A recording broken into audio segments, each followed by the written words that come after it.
Привет, народ! Суббота, 4-й выпуск шоу Мозголовна. И лично Диана на днях обещала, что он будет самым жарким и провокационным. Что ж, надеюсь, доживу до конца и не сгорю к чертовой матери. Песня из категории «Хиты конца 20 века». Знаменитая композиция Таниты Тикерем «Twist in my sobriety». Просто, без лишних слов, сразу смотрим.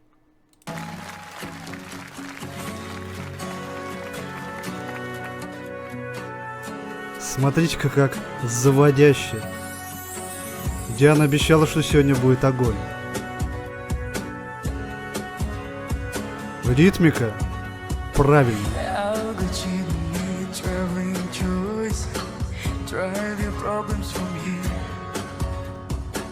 Забавная ситуация вырисовывается. Все самые позитивные с музыкальной точки зрения композиции у Дианы на проекте являются, по сути, самыми глубокими. Правда, за пеленой визуального действия и языкового барьера основная аудитория, скорее всего, этого не увидит. Но ни в коем случае это не значит, что она при этом не получит настоящее удовольствие.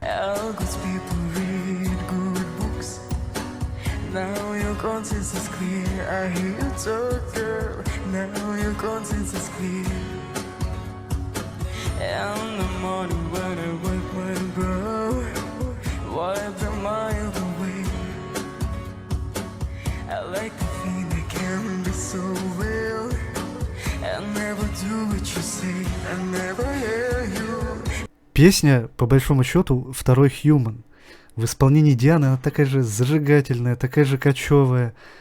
И при этом лирическая смысловая нагрузка в ней достаточно высокая. В случае с Хьюманом композиция Рори Грэма в оригинале, конечно, не имела шаманских ноток или еще чего-то такого, но все еще была спета с воодушевлением. Здесь же контраст более четкий. Look, my eyes are just holograms. Look, your love is drawing from my hands. From my hands, you know you'll never be more than twist of my sobriety.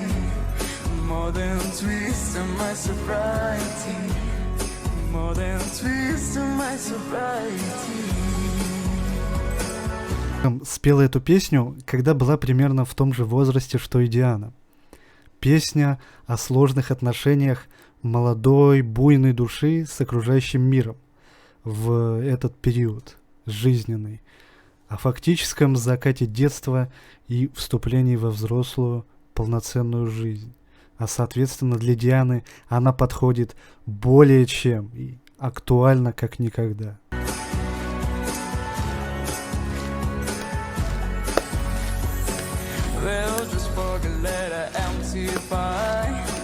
For the funny people heard at night, late at night and in hostility.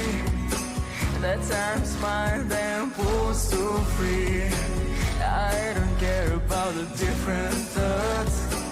Different thoughts are good for me. Цитируя Таниту, описывающую свою композицию, это песня о недопонимании, об эмоциональном отношении с окружающим миром, когда тебе всего 18, когда ты чувствуешь себя одиноким, когда все вокруг будто отдаляются, становятся холодны. О том, как в этом возрасте ты пытаешься сделать себя независимым от чувств к окружающим тебя вещам и не быть подверженным их влиянию.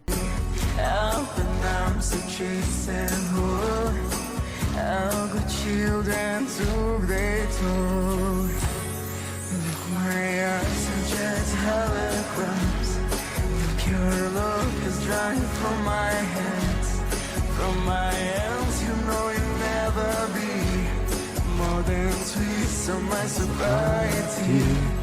More than twist of my sobriety. Вот и с Дианой происходит то же самое.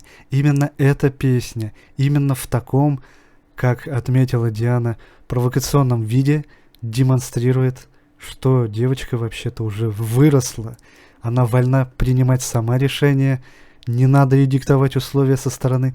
Она сама прекрасно знает, как правильно, как для нее лучше.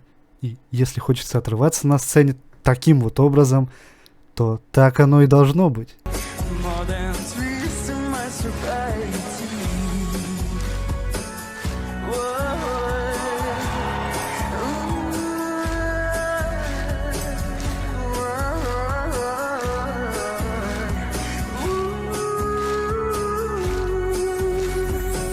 Come up to the text, I'm to begin. Time to risk a life. Подход НТВ менять в песнях минорный тон на мажорный и обратно пока что одерживает настоящий успех. В случае с Дианой это вообще полная победа.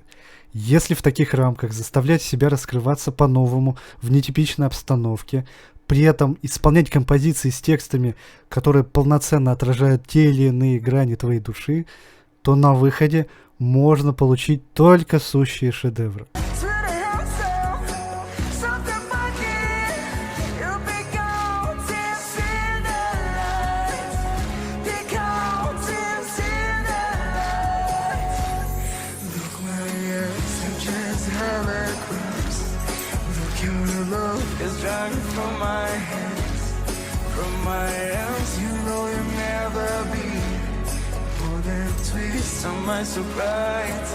Это гениально, то, что я сейчас увидел.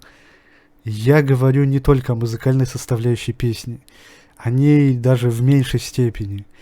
Я вам сейчас объясню, что я имею в виду, но для этого я должен обратиться к тексту песни.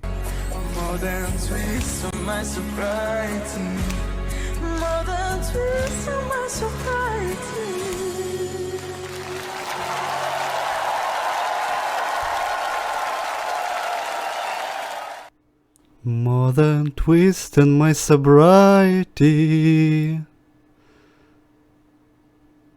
Знаете, вот, когда в тебе кто-то вызывает желание подпевать, этот человек молодец, поверьте мне. Народ, мне есть что рассказать вам. Всем детям Бога нужна обувь для путешествий. Это, кстати, отсылка на название одной книги. Чтобы унести свои проблемы прочь. Все хорошие люди читают хорошие книги. Теперь твоя совесть чиста. Я слышу, что ты говоришь, девочка. Теперь твоя совесть чиста. Кому это обращение? К другому человеку, реальному, к кому-то конкретному, к нематериальной сущности, к Богу? Нет, этот вопрос адресован себе. Девочка — это либо более молодая версия автора слов, который является центральным персонажем здесь, либо ранее созданная им идеализированная фигура. Уж я не знаю, Танита писала о себе или это обобщенный образ, но не суть важно. Почему идеализированный? Ну, потому что на фоне с примером с книгами, книги тут условность, грубо говоря, смысл в том, что существует завет. Хорошие люди делают хорошие поступки. Это общая высшая цель каждого человека, к которой он должен прийти в конечном итоге. Но вот что под этим понятием понимается, это совершенно иной вопрос, над которым молодые люди как раз-таки в таком возрасте ломают голову. Что такое хорошо, а что такое плохо? Так звучит этот вопрос. Из слов автора она как бы следует этим заветам, что подтверждает слова «твоя совесть чиста», обращаясь к той проекции, своей проекции в голове. Может быть, она всегда ей следует, а может быть, в очередной раз сделала что-то конкретное и важное вот в данный конкретный момент, когда она нам эти слова говорит. Что и вызвало в ней эти размышления. Заметьте, кстати, там звучит «твоя совесть чиста». Не моя, а твоя. Она обращается к ней как к посторонней персоне, будто бы в ироничном ключе. Запомните это. Утром, когда я вытираю глаза, смахивая пройденные мили, Мне нравится думать, что я обладаю достаточной волей, чтобы никогда не делать то, что ты говоришь. Я никогда не услышу тебя и никогда не сделаю то, что ты говоришь. Ну, действительно, каждое новое утро начинается будто с чистого листа. Все наши поспешные решения под вечер, сделанные на трезвую голову, получают совершенно новое прочтение. И вот здесь посыл автора уже конкретно вырисовывается. Эти голоса в голове знают, что такое хорошо и как это хорошо реализовать. А вот персонаж песни с этим не согласен с таким положением вещей. Она бы и рада их не слушать, рада отвечать сама за себя, но, как говорит, мне нравится думать, что у меня хватает воли. То есть она представляет, что она сильная, но в реальности это далеко не так получается. Смотри, мои глаза просто голограммы. Смотри, твоя любовь вытянула из меня все соки. От меня ты узнаешь только то, что никогда не будешь чем-то большим, чем помутнением рассудка. Да, именно так, кстати, и переводится название песни. Эту воображаемую персону она считает просто помутнением. На деле эта проекция как бы желает героине песни добра, знает, что для нее лучше, а та, напротив, в глаза бы ее не видела. Мы немного повеселились, как это делают люди по ночам. Поздней ночью вражда ни к чему. Робкая улыбка и пауза перед освобождением. Я думаю, вы понимаете, в каком контексте эти строчки. Песня-то взрослая. Но самое главное здесь то, что, как считает автор, делу время, а потехе час. Враждовать нужно, враждовать можно, но ночью лучше этого не делать. Но ночью можно и расслабиться. Ночью люди спят, они мучают себя вселенскими вопросами и внутренней борьбой. Ночью поспешные решения могут оказаться неверными и можно наломать много дров. Меня не интересует различие мнений. Для меня все эти мнения одинаково хороши. Разгоряченные, целомудренные, сформированные. Все Божьи дети подвержены дурному влиянию. Этот и предыдущий абзац были о том, что как бы ты сам и другие вот, окружающие не стремились ко всему хорошему, к правильному, даже если это общее понятие добра и известно, и найдено человеком, открыто им, мы все еще обычные люди. I'm only human, как говорится, after all. И что бы мы ни делали, мы все равно будем совершать ошибки. На нас будут грехи различной степени тяжести. Поэтому не стоит придавать этому особое сверхзначение. Нужно уметь входить в положение. Не судить строго. Как говорится, не судите, не судимы будете. Это позиция автора. То есть эти строчки, этими строчками она себя оправдывает. Как бы. Но с тем, что мы просто люди и что мы не безгрешны, я, конечно, согласен. Безусловно. За чашкой чая возникают раздумья о том, чтобы рискнуть жизнью. Милые и красивые, легкие и тяжелые, вы нажираетесь, пока вам не придет озарение. Нажираетесь, пока не увидите знак. Действительно, есть 3, наверное, священных храма человеческих, видимо, сосредоточение какой-то там неземной энергии, где людям приходит благодать свыше, где просыпается дремлющий аналитический разум. Это кухня, это туалет и ванная. В ванной еще и творческая жилка пробуждается у тех, кто поет и танцует в душе. И не только. Если серьезно, то эти строчки по-настоящему отличные. О том, что человеческая природа такова, что вот хоть ты тресни, но пока ему по мозгам или по рукам что-то не вдарит, он не остановится.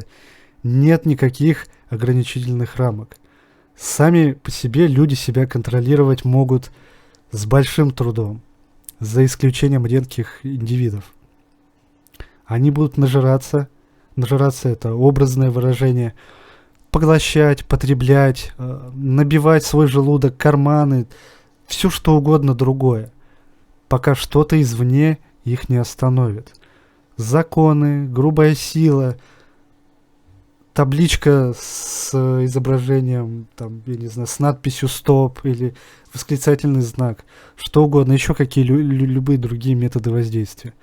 То есть это критика культуры потребления, критика безволия, отсутствия собственного мнения, потакания собственным порокам.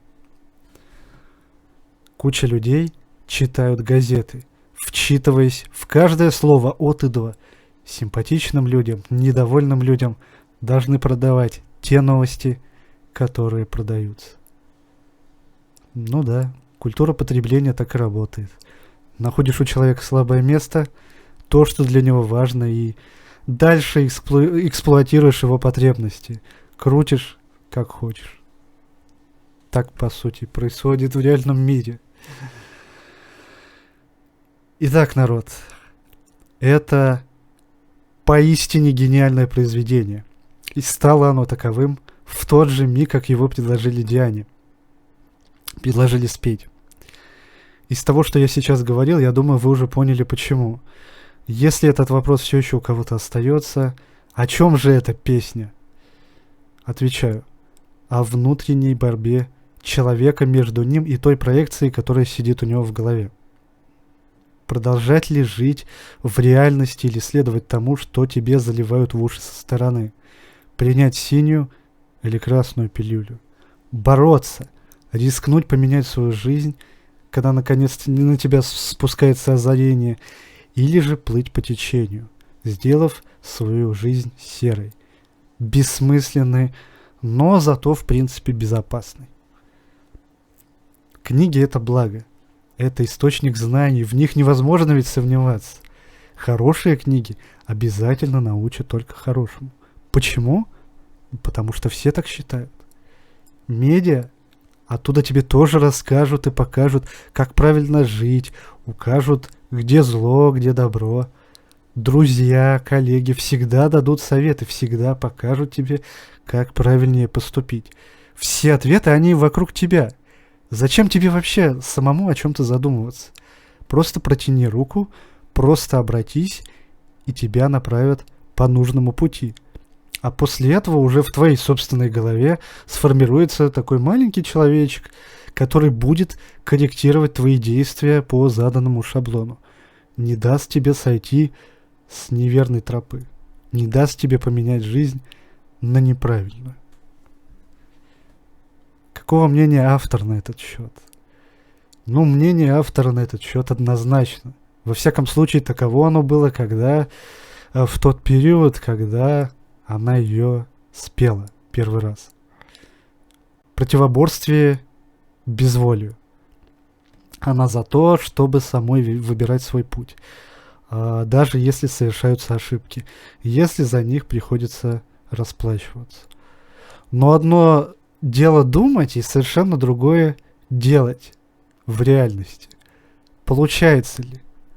Как мы видим из смысла текста, не всегда. Смирилась ли она со своей судьбой? Несмотря на то, что песня пропитана бунтарским духом, представлена, оригинальная версия, она представлена в миноре, и да, и нет. И вот тут вот загвоздка как раз. Персонаж песни, он чувствует то, что ей не хватает сил, чтобы дать настоящий бой. Но все еще периодически у нее происходит озарение и подъем сил. Поэтому она находится в постоянных сомнениях, в постоянной борьбе в себе, внутри себя. Что я думаю на этот счет по поводу смысла песни? На самом деле это не так важно. То, что я думаю об этом. Я никаких оценочных суждений со своей стороны делать не буду. Мои суждения в этом выпуске лишние. Я, как всегда, с чем-то согласен, с чем-то не согласен. И Если сейчас начну описывать все, что я думаю, реакция будет в 2 раза дольше, минуты так на 40. Никому это не нужно, никто это смотреть не будет. Куда важнее, каково мнение по этому вопросу у Дианы. А это мнение прекрасно знает и имеет сама Диана, я за нее отвечать не буду.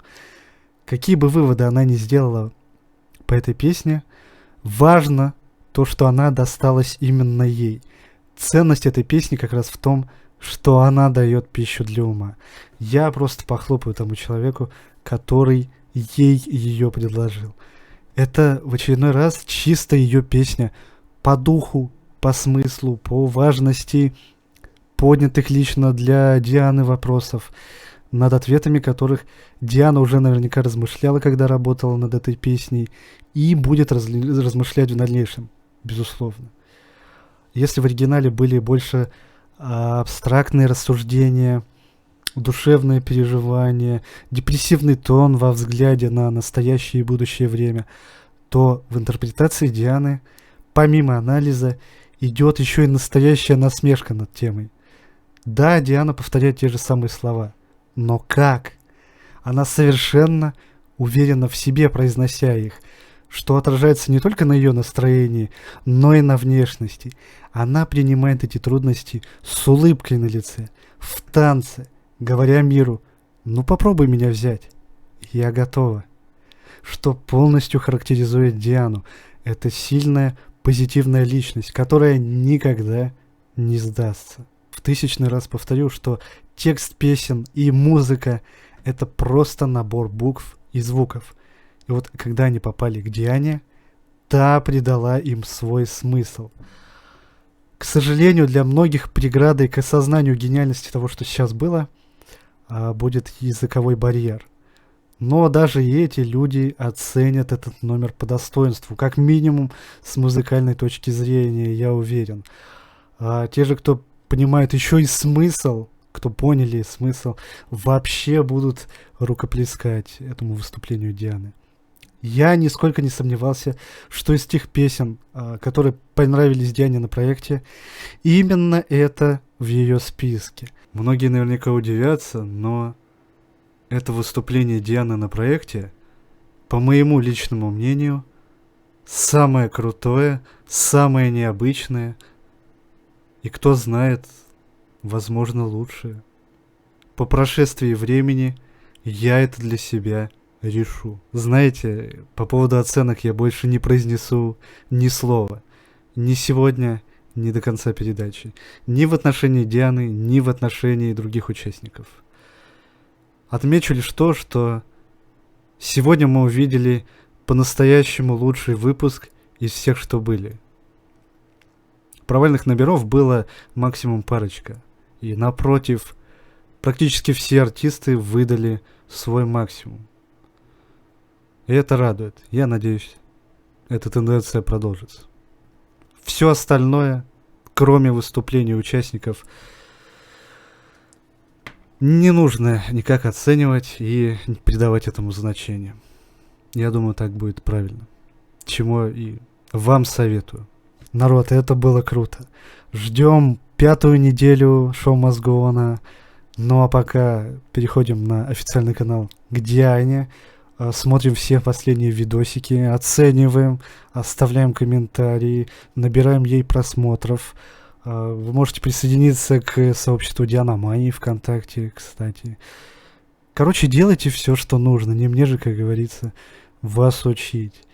Ну и все, до скорого, народ. Я думаю, вы получили удовольствие громадное. Я так точно. Давайте, пока.